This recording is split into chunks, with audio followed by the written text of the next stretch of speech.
Hey, what's up guys? So in this video, we will see how to enable USB debugging on any Oppo phone. Now to do that, just open Settings, then tap on About Device.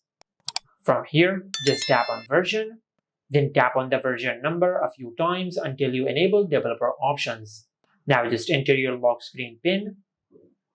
After you enable Developer Options on your smartphone, the next step is to go back.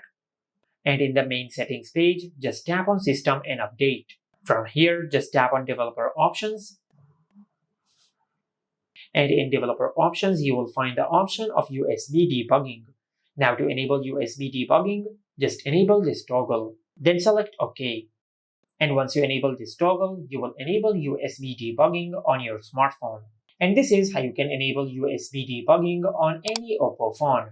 Make sure to like, comment, and subscribe. Thank you for watching.